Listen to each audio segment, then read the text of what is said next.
Assalamualaikum warahmatullahi wabarakatuh, Bunda.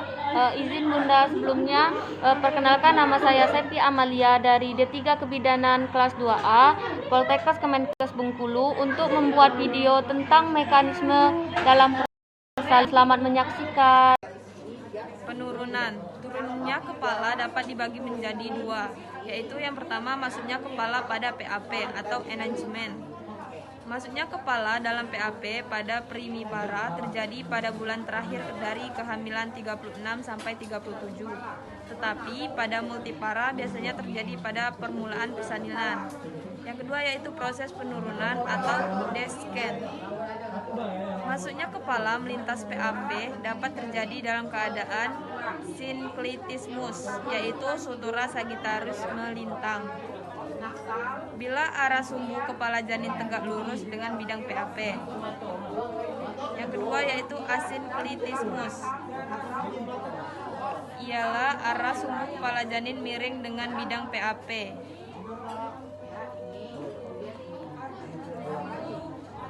Buka dulu. Asinklitismus posterior adalah apabila sumbu kepala membuat sudut lancip ke depan dengan PAP atau sutura sagittalis mendekati simfisis, dan os parental belakang lebih rendah dari os parental depan. Selanjutnya itu asinklitismus anterior adalah apabila sumbu kepala membuat sudut kanan ke belakang dengan PAP atau sutura sagittalis mendekati promotorium sehingga os parental depan lebih rendah dari os parental belakang. Selanjutnya yaitu majunya kepala. Majunya kepala terjadi bersamaan dengan gerakan lain seperti fleksi, putaran paksi, dan ekstensi, yang disebabkan karena tekanan cairan amion, tekanan langsung fundus pada bokong, kontraksi otot-otot uterus, ekstensi, dan pelurusan badan janin. Cut dulu. Selanjutnya yaitu fleksi, biasanya terdapat di HOG D3.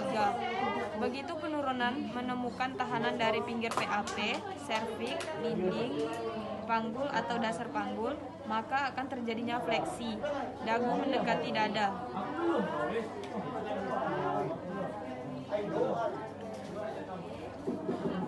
Sehingga UUK jelas lebih rendah dari UUB, sehingga ukuran kepala yang lebih kecil melalui jalan lahir diameter subcipito pragmatica 9,5 cm menggantikan diameter suboccipito frontalis 11 cm. Selanjutnya yaitu putaran faksi dalam atau rotasi internal.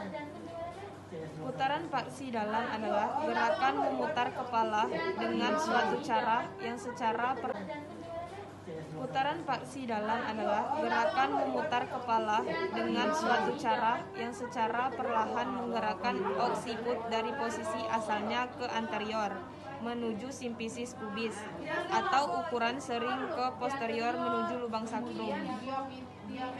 Putaran faksi dalam mutlak perlu untuk kelahiran kepala karena putaran faksi merupakan suatu usaha untuk menyesuaikan posisi kepada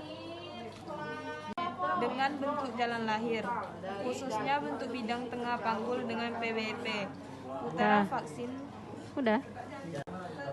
Putaran faksi dalam tidak terjadi sendiri, tetapi selalu bersamaan dengan majunya kepala.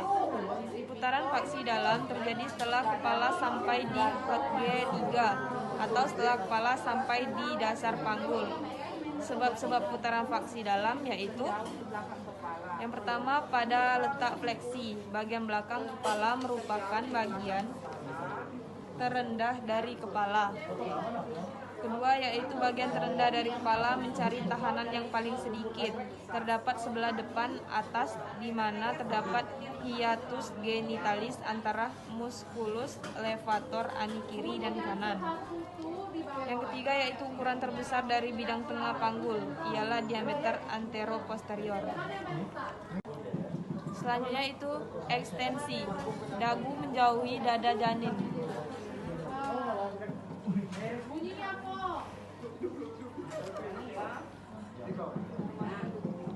Setelah putaran faksi selesai dan kepala yang telah fleksi penuh sampai di depan panggul atau vulva, terjadi ekstensi dan defleksi dari kepala, sehingga dasar oksiput langsung menempel pada margo inferior symphysis pubis. Hal ini terjadi karena pintu keluar vulva mengarah ke atas dan ke depan. Ekstensi harus terjadi sebelum kepala melewati vulva. Dengan bertambahnya distensi perineum dan muara vagina, bagian oksiput yang terlihat semakin banyak dan terjadi secara perlahan. Kepala dilahirkan dengan ekstensi lebih lanjut atau suboksiput sebagai hipomochilion atau pusat pemutaran berada di daerah simfisis. Maka lahirnya berturut-turut UUB, dahi, hidung, mulut, dan akhirnya dagu dengan gerakan ekstensi. Kemudian putaran faksi luar atau rotasi eksternal, bahu menyesuaikan dengan sumbu jalan lahir. Disebut juga putaran prostitusi atau putaran balasan. Tunggu setelah kepala lahir, maka kepala memutar kembali ke arah punggung anak untuk menghilangkan torsi pada leher yang terjadi pada rotasi dalam. Kalau oksiput pada awalnya mengarah ke kiri, bagian ini berotasi ke arah tuberositas ixium kiri. Selanjutnya yaitu ekspulasi. Segera setelah rotasi luar, bahu depan kelihatan di bawah simfisis dan menjadi hipomoklio. Untuk kelahiran bahu belakang, kemudian bahu depan menyusul dan selanjutnya seluruh badan anak lahir searah dengan faksi jalan lahir yang disebut dengan eksplusi atau lahirnya pariental.